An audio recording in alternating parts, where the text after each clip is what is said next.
स्वामी समर्थ. नमस्कार मित्रांनो. नातं म्हटलं की त्यात प्रेम, विश्वास आणि सन्मान असणं खूप गरजेचं असतं.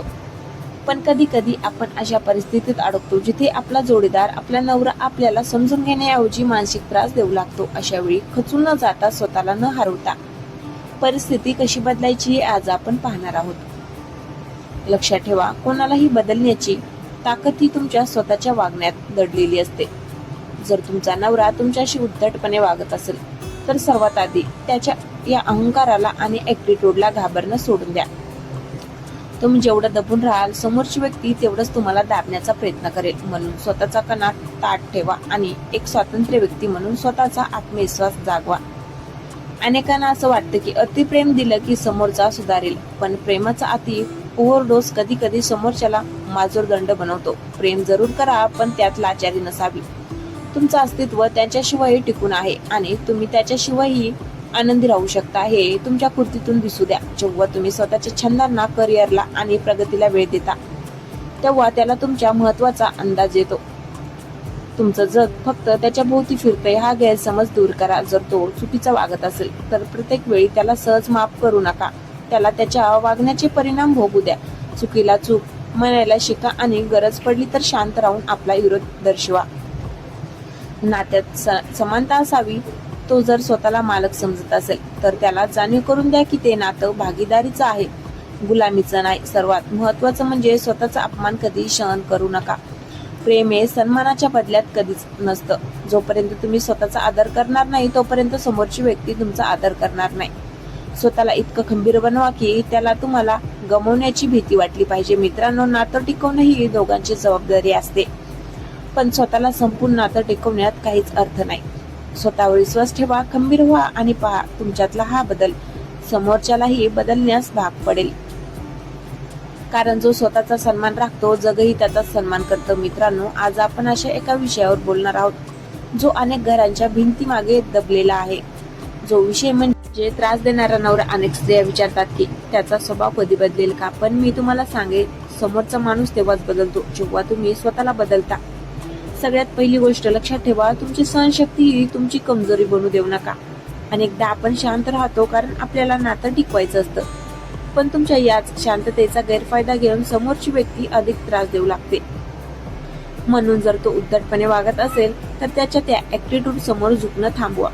तुम्ही जेव्हा घाबरणं सोडता तेव्हा समोरच्याची अर्धी ताकद संपते. स्वतःला लाचार बनवू नका. आपण विचार करतो की खूप प्रेम दिलं, खूप सेवा केली की तो सुधारेल, पण ज्याला हवं तेव्हा प्रेम सहज मिळतं, त्याला त्या प्रेमाची किंमत राहत नाही. तुमचं प्रेम हे तुमचं बळ असायला हवं, तुमची मजबुरी नाही.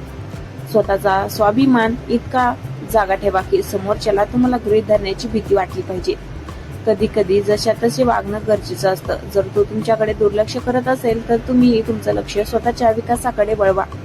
स्वतःला कामात गुंतवा, नवीन काहीतरी शिका, मित्रमैत्रिणीशी बोला. जेव्हा त्याला दिसेल की तुम्ही त्याच्याशिवायही खळखळून हसू शकता, तुमचं आयुष्य त्याच्यावर अवलंबून नाही, तेव्हा त्याची अक्कल ठिकाणावर येईल. त्याला हे समजलं पाहिजे की तुम्ही त्याच्या आयुष्यातली एक गरज आहात, एखादी टाकाऊ वस्तू नाही.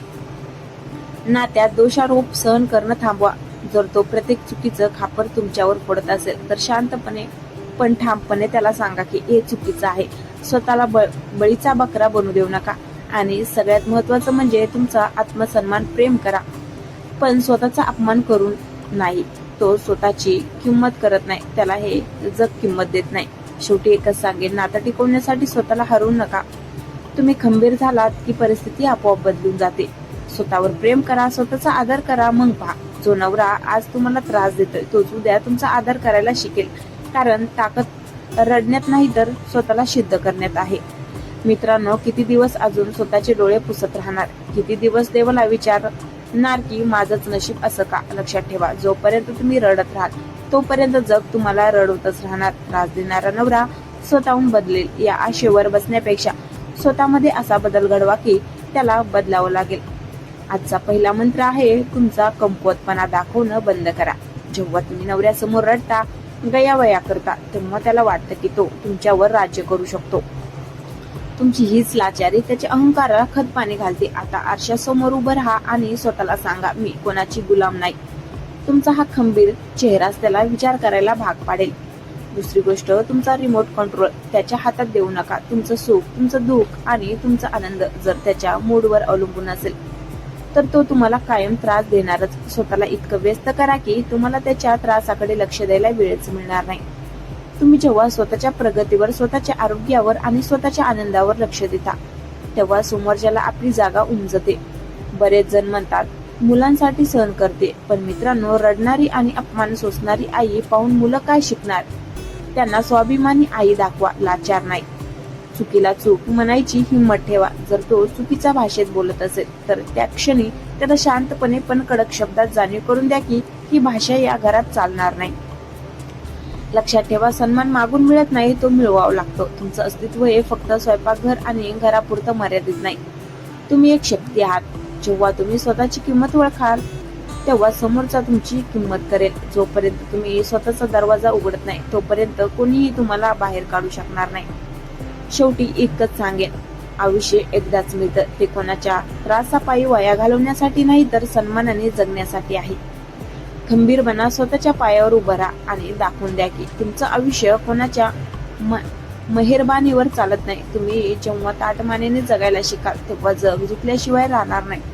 मित्रांनो, कधी विचार केलाय का की समोरचा माणूस आपल्याला त्रास का देऊ शकतो?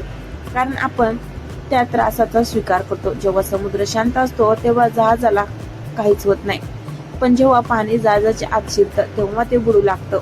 तुमच्या आयुष्याचंही असंच आहे. बाहेर किती वादळ असलं, नवरा किती त्रास देणारा असला तरी त्या त्रासाला तुमच्या मनाच्या आत थारा देऊ नका.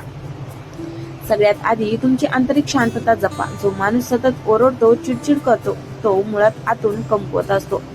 त्याच्या त्या ओरडण्याला तुमची प्रतिक्रिया देणं बंद करा. तुम्ही जेव्हा शांत राहता तेव्हा समोरच्याचा अहंकार आपोआपच थंडावू लागतो. तुमचं मौन हे कधी कधी हजारो शब्दापेक्षा जास्त प्रभावी ठरतं. दुसरी महत्वाची गोष्ट म्हणजे स्वतःच्या ऊर्जेवर काम करा. आपण दिवसभर विचार करतो की तू असा का वागतोय, तो कधी सुधरेल, हा विचार करून तुम्ही तुमची शक्ती वाया घालवत आहात. त्याऐवजी मी स्वतःला कसं चांगलं ठेवू शकते यावर लक्ष द्या. जेव्हा तुमची ऊर्जा बदलते तेव्हा तुमच्या आसपासच्या माणसाची वागणूकही बदलू लागते. अपेक्षा करणं सोडा. आपण दुःखी होतो कारण आपल्याला वाटतं की समोरच्याने आपल्याला प्रेम द्यावं, सन्मान द्यावा. पण लक्षात ठेवा, जो स्वतः आनंदी नाही तो दुसऱ्याला आनंद काय देणार? स्वतःला इतकं समृद्ध करा, इतकं आनंदी ठेवा की तुम्हाला कुणाच्या मान्यतेची गरज पडणार नाही. तुमची ही इंडिपेंडंट अवस्था पाहून समोरचा माणूस थक्क होईल. नात्यात स्पष्टता ठेवा. जर तुम्हाला एखादी गोष्ट आवडत नसेल तर ती मनात साठवून ठेवण्यापेक्षा शांत भाषेत पण स्पष्टपणे मांडायला शिका. भांडण करून नाही तर विश्वासाने आपलं म्हणणं सांगा आणि जर समोरचं ऐकत नसेल तर स्वतःच्या प्रगतीचा मार्ग निवडा. शेवटी परिवर्तन हे स्वतःपासून सुरू होतं. तुम्ही स्वतःला पीडित मानणं बंद करा आणि स्वतःला विजेते समजा. जेव्हा तुम्ही स्वतःचा आदर करायला लागता तेव्हा जगालाही तुमचा आदर करावाच लागतो. तुमचं आयुष्य एक सुंदर भेट आहे.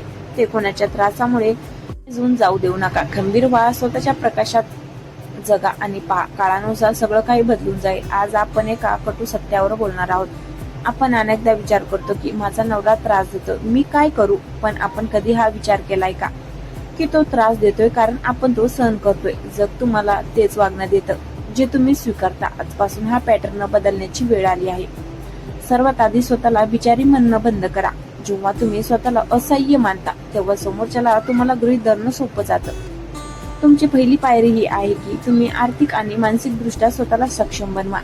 तुमच्या हातात जेव्हा तुमची स्वतःची ताकद असते तेव्हा समोरच्याची ओरडण्याची हिंमत कमी होते. ताकद शब्दात नाही तर तुमच्या कर्तृत्वात असू द्या. दुसरं म्हणजे सीमारेषा ठरवा. नात्यात कोणती गोष्ट खपून घ्यायची आणि कोणती नाही याची एक स्पष्ट रेषा तुमच्या मनात असावी. जर त्याने मर्यादा ओलांडली तर त्याला त्या गोष्टीचा परिणाम लगेच जाणू द्या. प्रेम आंधळं असतं असं म्हणतात, पण सन्मानासाठी डोळे उघडे ठेवणं खूप गरजेचं आहे.